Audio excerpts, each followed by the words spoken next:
Europe 1 matin. 6h, 9h, Jacques Serret.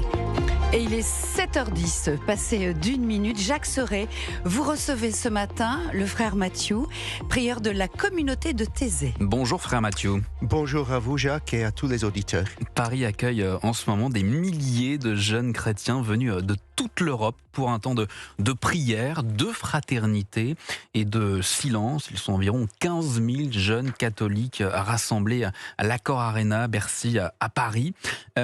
Aujourd'hui, ça va être une grande journée, aujourd'hui, demain.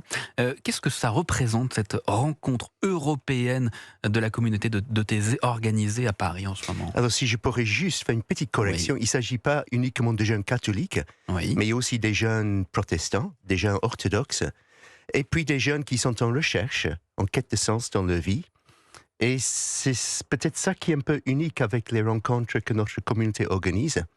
C'est une porte largement ouverte à tous jeunes de toute confession chrétienne et tous ceux qui sont en recherche.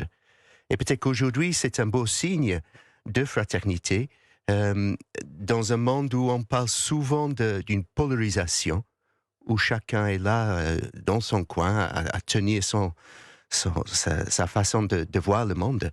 Ici, on voudrait que tous puissent s'écouter mutuellement, que tous puissent chercher ensemble et découvrir peut-être des voies qui vont nous permettre à construire quelque chose de beau. Alors, plus de 15 000 jeunes qui viennent de toute l'Europe, parfois aussi de pays en guerre, comme l'Ukraine. Qu'est-ce qui les rassemble ici à Paris, concrètement?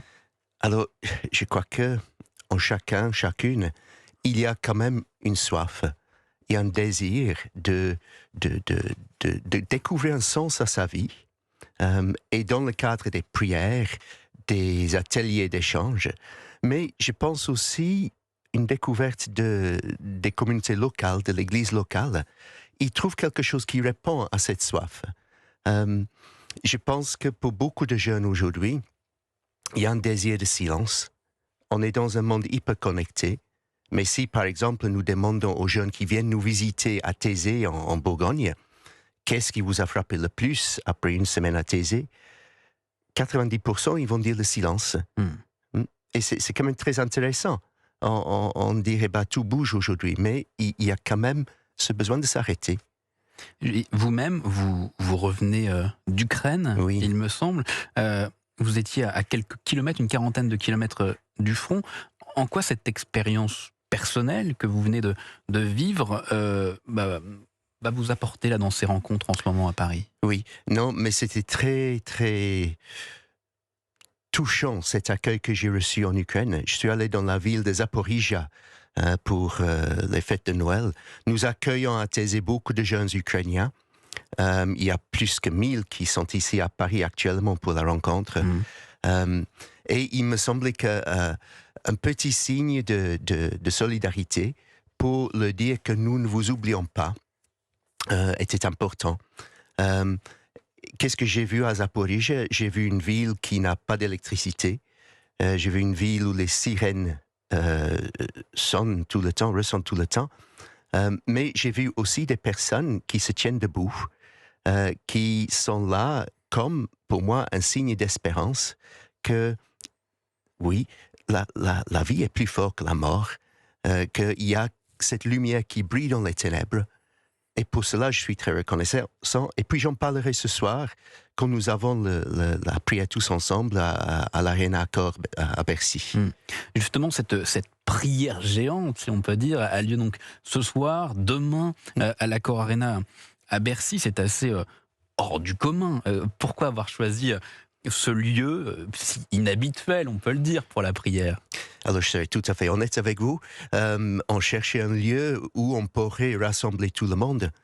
Et il n'y avait pas 36 000 possibilités à cette époque de l'année.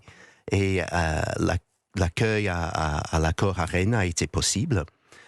Et je pense que pour les jeunes qui viennent, c'est important d'avoir ces moments où on est tous ensemble. C'est un grand signe d'encouragement mutuel. D'avoir une visibilité dans la prière. Et pourtant, notre prière, il ne s'agit pas d'une sorte de spectacle. C'est un temps vraiment de chant. Les chants de Thésée sont des chants très répétitifs, et très doux, une écoute de la parole de Dieu, et puis un long moment de silence, des temps d'intercession, et puis il y aura quelques personnes qui vont parler, notamment ce soir l'archevêque de Paris, Laurent Luche, et puis moi je dirai aussi quelques mots. Vous insistez beaucoup sur le silence. Oui. Pourquoi cette simplicité est-elle si importante ? La simplicité permet à tous de participer. On n'est pas là en train de feuilleter un bouquin de chants. La simplicité des chants vraiment donne cet espace pour que tous puissent à la fois prier ensemble, mais être aussi, je crois, dans le seul à seul avec soi-même et peut-être même avec Dieu.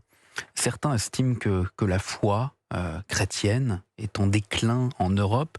Quand vous voyez ces milliers de jeunes rassemblés face à vous à Paris, j'imagine que vous ne partagez pas ce constat. Alors, ça renouvelle une espérance, parce que je crois qu'on voit que la soif est toujours là. Et c'est la grande question dans nos églises. Comment est-ce qu'on accueille cette soif des jeunes ? Il est sûr qu'il s'agit de se mettre d'abord à l'écoute de ces jeunes. Et les points de référence sont différents. Peut-être que pour moi, il y a 40 ans quand j'étais jeune, mais cette même soif est là. Comment est-ce que nous allons nous accompagner, ces jeunes, cheminer avec eux ? Pour conclure, frère Mathieu, pour celles et ceux qui nous écoutent ce matin, qu'ils soient croyants ou non, quel message vous aimeriez adresser aux auditeurs d'Europe 1 en cette fin d'année, à l'approche de cette fin d'année ? Alors, moi, je dirais oser croire à la paix. Oser croire à la paix. C'est ce que j'ai vu en Ukraine, des personnes courageuses qui donnent tout pour que la paix soit là dans leur pays. Et en Ukraine, c'est aussi un enjeu pour toute l'Europe, me semble-t-il. Nous ne devons pas les oublier, alors que cette nouvelle année nous apporte la paix. Eh bien, une très belle année à vous. Merci beaucoup, frère Mathieu, d'avoir été Merci avec nous à vous. ce matin. Je rappelle que la rencontre européenne de Thésée se poursuit à Paris jusqu'à jeudi 1er janvier. Très bonne Tout à journée fait. à vous. Merci à vous.